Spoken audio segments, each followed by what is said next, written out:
Voy a explicar cómo se resuelve este ejercicio de fluidos 2 de viscosidad dominante.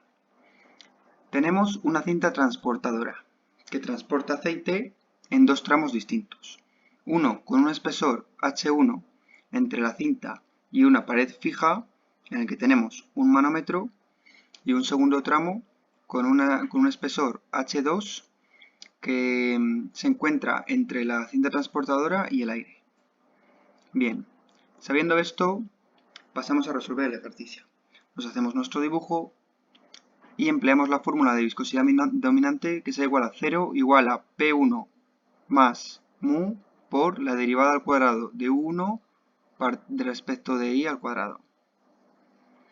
Entonces, vamos a sacar P1. P1 se saca mediante la siguiente fórmula: P1 más ρ por U1 menos P2 más ρ por U2, partido Z2 menos Z1, siendo 1 y 2 dos puntos arbitrarios que vamos a coger en nuestro tramo. En este caso, el punto 1 va a estar a la altura del manómetro y el punto 2 va a estar justo cuando se acaba la pared fija. Entonces, la presión en 1 va a ser la presión manométrica que va a marcar nuestro manómetro. Entonces la presión en 2 va a ser 0. El potencial en 1 va a ser 0 porque vamos a tomar el punto 1 como referencia. Por lo tanto, el potencial en 2 va a ser G por L, siendo L la distancia que hay de 1 a 2. Entonces Z2 menos Z1 es L, por lo que hemos dicho antes. Nos queda P1 con esta expresión. Sabiendo esto, despejamos el término de la derivada segunda de la velocidad 1. Nos queda este resultado e integramos dos veces, una y dos veces.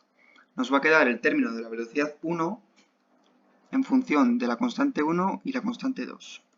Ahora vamos a sacar los valores de la constante 1 y la constante 2 dando valores a i. Le damos los valores de i0 y de iH1.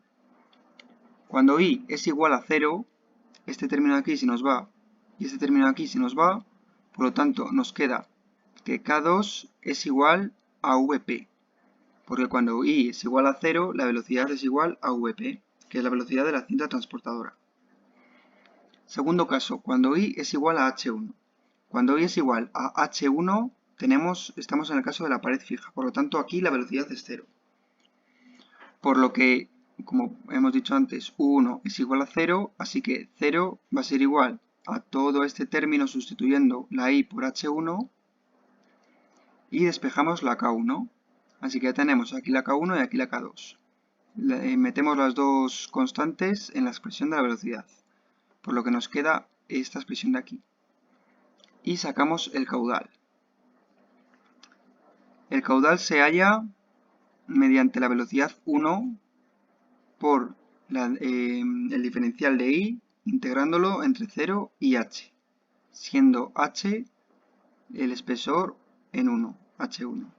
Y nos da el siguiente término. Muy bien.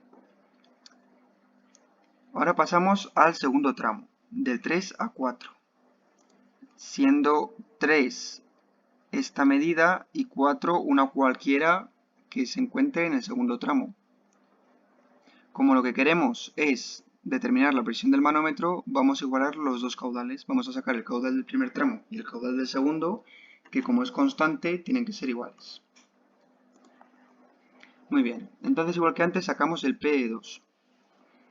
La presión en 3 y la presión en 4 va a ser la misma, porque es la presión atmosférica.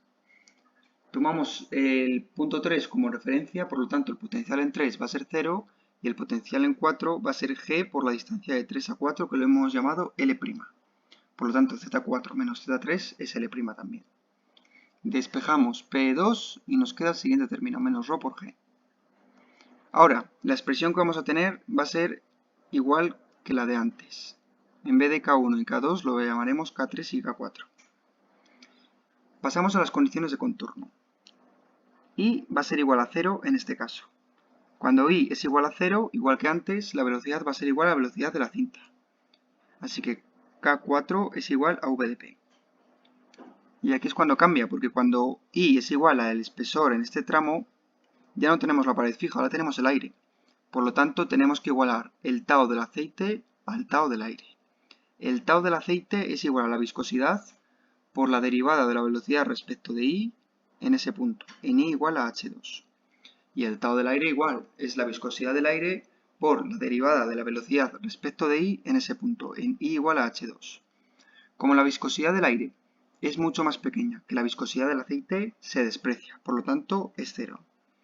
Así que nos queda que la derivada de la velocidad respecto de I en H2 va a ser igual a 0. La derivada de la velocidad respecto de I es este término que hemos calculado aquí arriba. Lo igualamos a 0 y despejamos K3, que es la que nos quedaba. Así que ya tenemos la expresión de U2, igual que antes, podemos sacar el caudal, que será igual a U2 por el diferencial de I, integrándolo entre 0 y H2, porque es el espesor en el tramo que estamos estudiando, y nos va a dar este término de aquí, todo esto. Así que igualamos este de aquí al del caudal anterior, a este otro, que tienen que ser iguales, y despejamos PE1. Y como en PE1 tenemos el término de la presión manométrica, que es lo que nos piden, vemos que todo es conocido y podemos despejarlo, la presión manométrica, que nos va a dar el siguiente número.